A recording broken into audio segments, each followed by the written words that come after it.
Сәлеметсіңдер ме, балалар? Бүгінгі біздің тақырып емен ағашы. Дуб. Поговорим сегодня о дубе. Бүгінгі сабақта емен туралы сөйлесеміз және болжалды сан есімді қайталаймыз. Повторим приблизительное числительное. Өткен сабақта біз сендермен ағаш отырғызу туралы сөйлестік және ағаштардың түрін оқыдық. Қандай ағаш атауларын білесің? Какие деревья ты знаешь? Саған қандай ағаш ұнайды? Какое дерево тебе нравится? Твое любимое дерево? Ағаш отырғызып көрдің бе? Ты когда-нибудь сажал дерево? Ағаштың пайдасы қандай? Какую пользу приносит дерево нам? Это вам на размышление вопросы. Бұл сендерге ойлануға арналған сұрақтар. Ойланайық. Және ағаштың түрлерін қайталайық. Повторяем, ағаштың түрлері. Виды деревьев.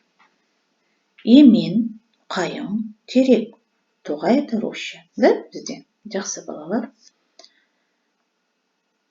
Жаңа сөздер. Емен, дуб, көп жасау. Живет долго. Сая, тень. Жаңғақ, желудь. Қабық, кора. Дің, ствол. Бұта, куст. Балалар, қазақ тіліне тән дыбыстар, специфические звуки казахского языка. Дұрыс оқыңдар, правильно читайте. Және дұрыс жазыңдар, правильно пишите. Қайталаймыз, повторяем. Емен, көп жасау, сая, жаңғақ, қабық, дің, бұта. Сөздік дәптерлеріне жазып алыңдар және жаттап алыңдар. Выучите. Жаңа сөздерді үйренейік. Сая. Тень, прохлада от дерева называется сая. Емен, дуб, дің, ствол дерева, қабық, кора дерева, бұта. Здесь переводится как куст, но бұта это ветки деревьев. Бұта.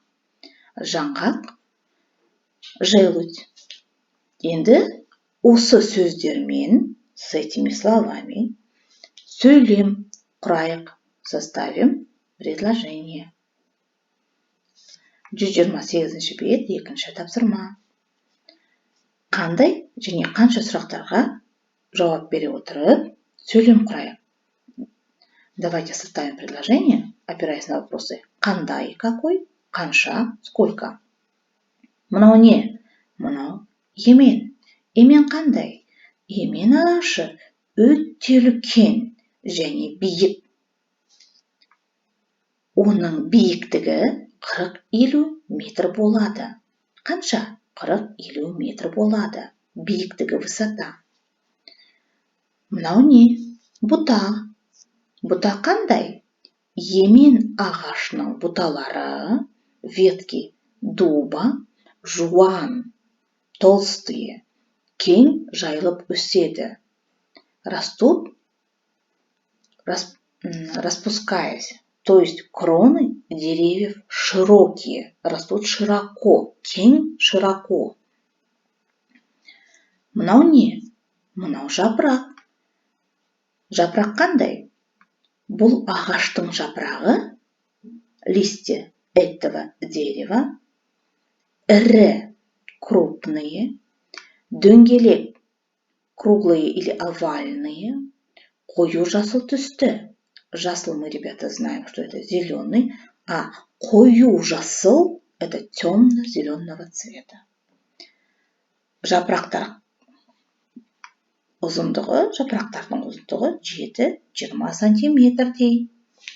Ұзындығы длина 7-20 сантиметрдей. Посмотрите, какое это числительное.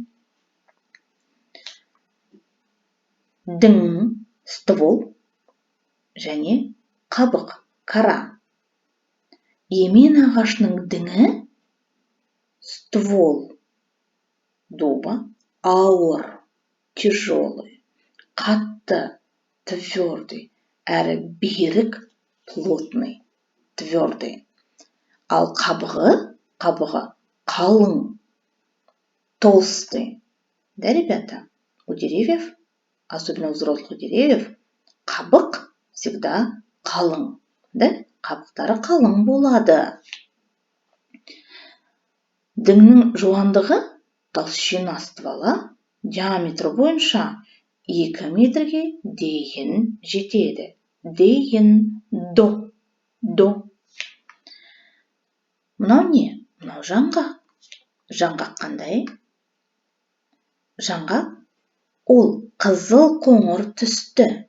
Он красно-коричневого цвета. Және емен ағашының жаңғағы қорек болады. И желуди дуба являются қорек, пищей. В частности, аңдардың қорегі. Жақсы. Жаңғақтың ұзындығы длина 3-4 сантиметрдей. Балалар, мына сөйлемдерді бір рет оқып шығыңдар. Мұнда емен туралы ақпарат берілген. Ақпарат берілген, дана информация, ақпарат информация. Енді мына жерге қараймыз. Мұнда қандай сан есімдер кездеседі, балалар? Дұрыс, болжалды сан есім, приблизительное, числительное. Мы знаем, что приблизительное и числительное образуется несколькими способами. Мұнда первый способ санды тире арқылы жазылу 40-50 метр. В переводе, как мы переведем? Около 40-50 метров. Мына жерде здесь два способа образования приблизительного числительного. Болжалды сан есімнің жасалу түрі способ образования. Сан қайталану тире арқылы, сызықша арқылы жазылуы, сызықша арқылы жазылуы, және дей жұрнағы 7-20 сантиметрдей, около 7-20 сантиметров, ұзындығы длина 2 метрге дейін, до 2 метров, және 3-4 сантиметров, около 3-4 сантиметров. Мы же не можем сказать 3-4 сантиметра, мы всегда говорим около 3-4 сантиметров. Вот это вот болжалды сан есім, приблизительное, числительное. Ребята, мы с вами повторили, қайталадық. Болжалды сан есімді қайталадық. Енді оқиық. Емен туралы өлең. Стихотворение про дуб. Өлеңді мәнерлеп оқы. Прочитай выразительно. Ребята, прежде чем прочитать выразительно это стихотворение, оқудың алдында давайте ознакомимся, танысайық, сөздермен танысайық, ознакомимся словами и словосочетаниями. Ағаштың саясы. Сая, мы с вами знаем, тень. Синоним слова в қазақ тілінде көлеңке. Сая, көлеңке синонимы. Мықты ағаш. Мықты, күшті тоже синонимы. Яғни күшті біз білеміз қалай аударылады? Сильный. Көп жасау. Ұзақ өмір сүру. Өмір, жизнь, өмір сүру. Жить ұзақ, долго. Жить долго. Көп жасау тоже того же значения. Көп жасау, много. Көп жасау, долго жить. Нәр алады жауыннан. Жаңбыр суымен қоректену. Жаңбыр. Что такое, ребята, жаңбыр? Дұрыс, дождь. Жаңбыр и жауын синонимичные слова. Нәр алады. Новое слово, жаңа сөз, да? Наверное, вам не знакомо. Но мы знаем слово қоректену. Что такое қоректену? Дұрыс, питаться. Это слова синонимы. Сумен қоректенеді, питается дождевой водой. жауыннан нәр алады, питается тоже дождевой водой. Мынау синоним сөздер. Ребята, запомните и запишите. Жазып алыңдар және есте сақтаңдар. Синоним сөздер. Ал енді оқимыз. Білуші едім еменді, ең мықты ағаш дегенді. Жапырағы жайылған, саясы бар көлемді. Жерді бүріп бауырдан, нәр алады жауыннан. Көп жасайтын кәрі емен, қорықпайды дауылдан. Нұрсұлтан Әлімқұлов.